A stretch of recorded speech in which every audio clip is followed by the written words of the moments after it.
cups to go. Bienvenue si vous nous rejoignez, nous sommes dans la seconde partie d'Agora avec pour thème ce mois-ci les vins de Rhône-Alpes. Alors après avoir mis à l'honneur les vins du Rhône, de la Savoie, de l'Isère, nous allons découvrir les vins d'Ardèche qui se définissent entre authenticité et élégance. Également, nous irons faire une visite atypique dans les vignes ligériennes. Vous l'aurez donc compris, dans cette seconde partie d'Agora, les vignerons rhône-alpins n'ont pas fini de vous étonner. Peut-être vous allez dans ce cas-là commenter et aller sur le hashtag émission Agora. C'est parti.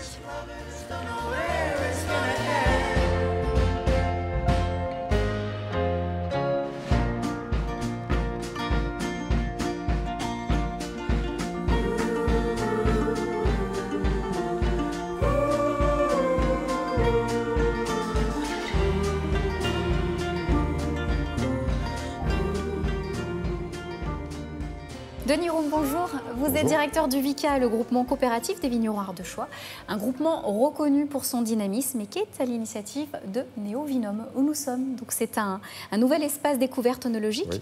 Un musée du vin interactif, ludique, nouvelle génération. On va le découvrir durant ces quelques minutes avec vous. 1500 mètres carrés qui ont ouvert en juin dernier et ouvert pour petits et grands. Tout fin juillet.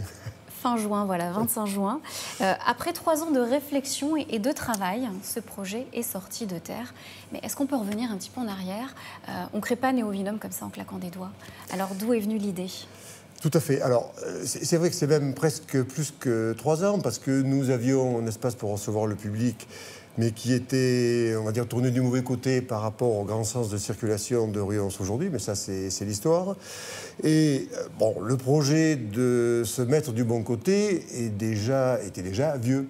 Ça fait une vingtaine d'années que les vignerons, que le conseil d'administration m'en parlaient. Mais bon, pendant ces années-là, on avait aussi d'autres projets techniques à suivre. Et effectivement, l'élément déclencheur, c'est quand même aussi l'espace de restitution de la grotte Chauvet, qui est devenu, à un certain moment, une certitude. Donc, à partir de ce moment-là, on peut imaginer aussi, mais après en avoir discuté avec les acteurs, que ça allait changer la physionomie des visiteurs, du tourisme en Ardèche, passer aussi sur quelque chose de plus culturel, avoir des ailes de saison beaucoup plus remplies. En fait, on s'est dit qu'il y avait peut-être quand même à prendre le train en marche, à réfléchir. On s'est mis au boulot, bon, on s'est entouré de conseils, malgré tout, parce que c'est aussi globalement un nouveau métier. Voilà. Donc, c'est vrai qu'on ne savait pas vraiment comment aborder cette partie œnotourisme culturel au sens strict du terme. On se doutait un petit peu de comment faire une boutique, comment faire un caveau, mais cette partie culturelle œnotourisme compte autant, sinon plus, que la partie vente seule. Voilà. Donc, on s'est mis au boulot, on a travaillé sur des scénarios, voilà, on s'est entouré des personnes compétentes. Parce que c'est vrai qu'au-delà de l'offre touristique qui s'imposait à vous, y avait-il un besoin de faire connaître les vins d'Ardèche? On a l'impression qu'il y avait quelques lacunes là-dessus. Oui, il y a un certain déficit, mais bon, même si on est très fiers de nos vins, et si on considère qu'on a toute légitimité, et déjà depuis de nombreuses années, on n'est pas le premier vignoble que citerait un touriste ou un Français, voilà, lors de radio-trottoir. Bon, donc, pour nous, cet espace de œnotourisme, c'était aussi de donner l'occasion à des visiteurs de pénétrer dans ce que sont ces terroirs, qu'ils en comprennent la logique, la géologie, le fait qu'il y ait aussi des cépages différents, avec des vinifications différentes, des vins différents. Ouais, c'était d'essayer de faire rentrer le visiteur là-dedans.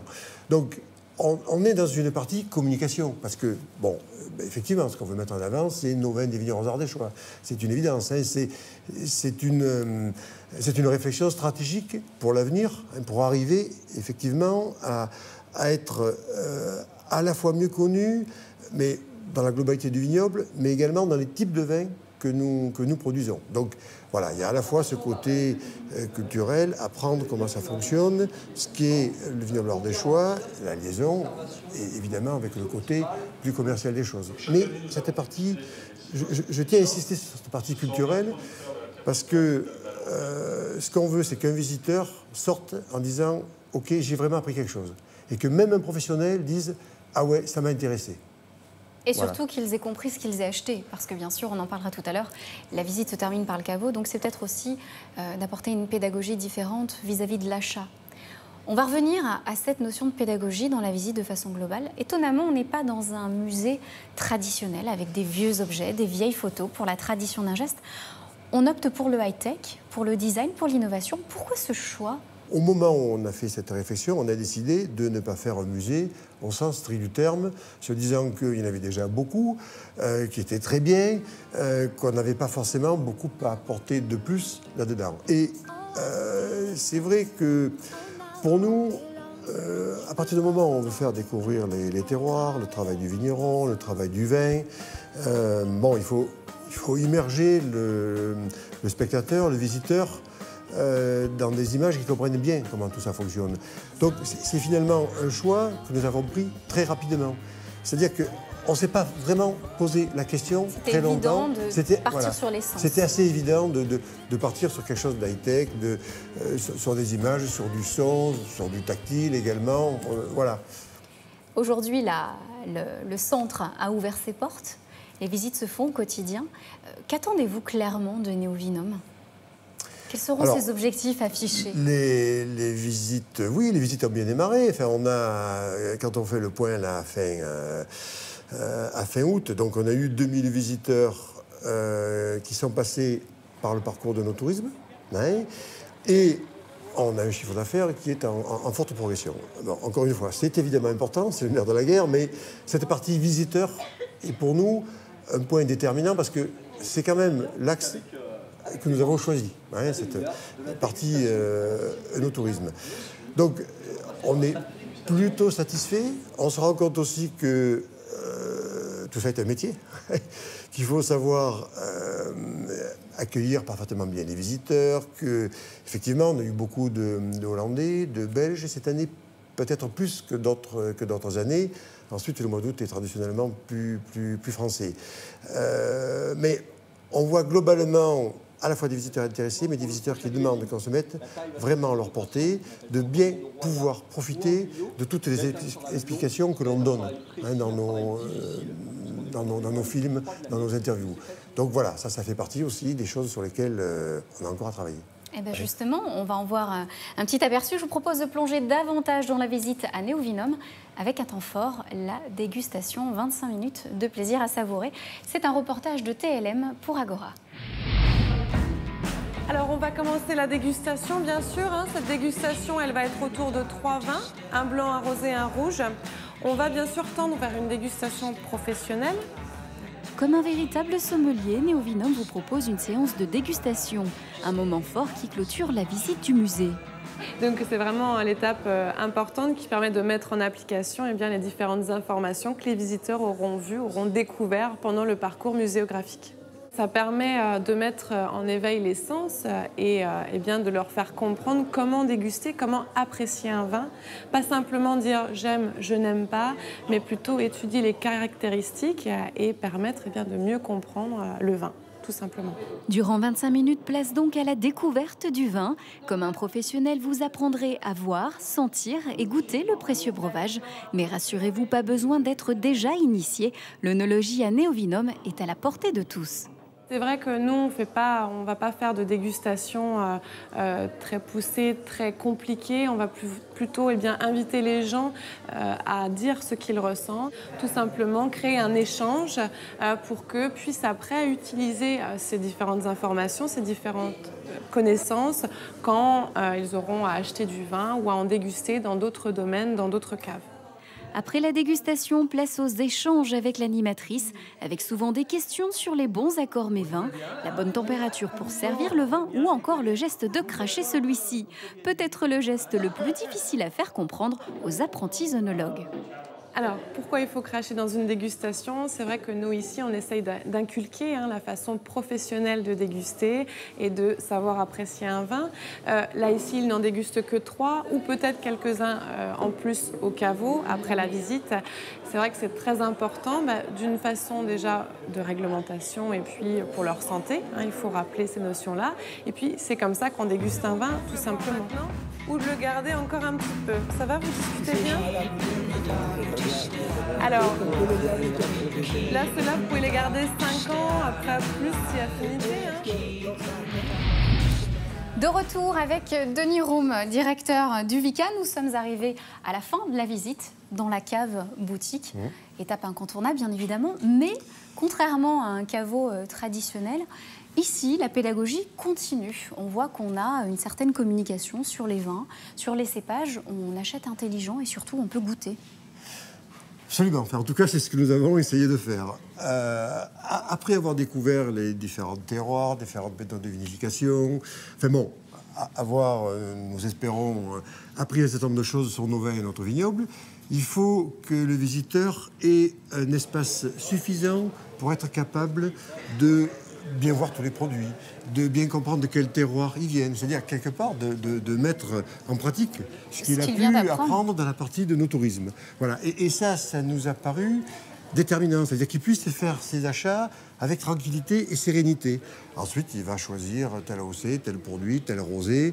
Les fiches produits sont là pour le renseigner sur la vinification, sur l'origine, sur le terroir, les assemblages mets vins. Les assemblages mets vins, voilà. Donc c'est vraiment effectivement le souci de continuer cette pédagogie, même si bien sûr on passe un acte commercial, mais qu'il ait vraiment la possibilité de choisir en toute tranquillité, en toute connaissance. Au niveau du public, on ne l'a pas encore évoqué, il y a les enfants. Alors ces enfants-là sont également investis dans la visite à Néovinum. On a une salle pédagogique pour eux. Pendant que les parents dégustent, les enfants peuvent aussi apprendre des choses sur le vin. Pourquoi avoir pensé à ce public-là ? Alors, c'était aussi visible sur un certain nombre d'espaces de no-tourisme qu'on a pu voir. À partir du moment où on prétend intéresser les parents pendant 1 heure, plus le temps d'achat. On disait tout à l'heure, effectivement, on vise aussi une clientèle familiale, une clientèle jeune. Donc, il faut quand même faire quelque chose des enfants. Bon, alors les enfants, la partie scénographie, de toute façon, est aussi faite pour eux. Ils ont les yeux écarquillés par les lumières et les grands écrans. Donc ça les intéresse, ils retiennent sûrement quelque chose. Et ensuite, on leur a organisé des petits jeux avec des puzzles, diverses choses, des tables sur lesquelles ils peuvent s'asseoir. Et pour finalement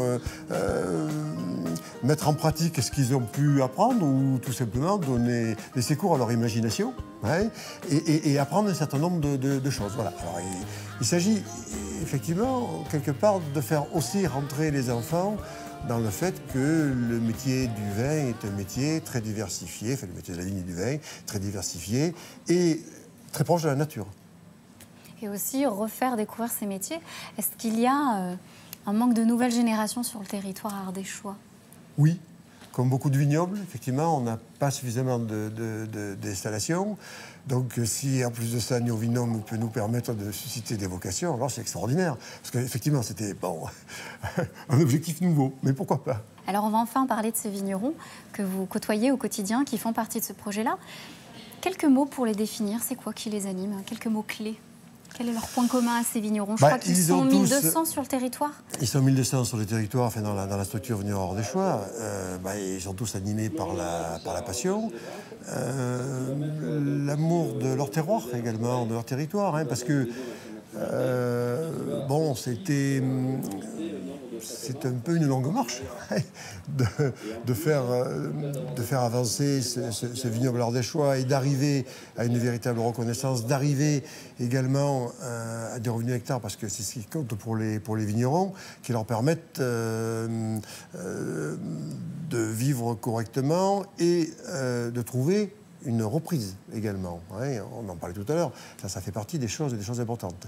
Voilà, et je pense qu'ils ont aussi l'esprit ardéchois, alors sans être péjoratif, mais ce côté de la volonté de vivre, de travailler, vivre sur leur territoire, ouais, dans leur campagne. Voilà.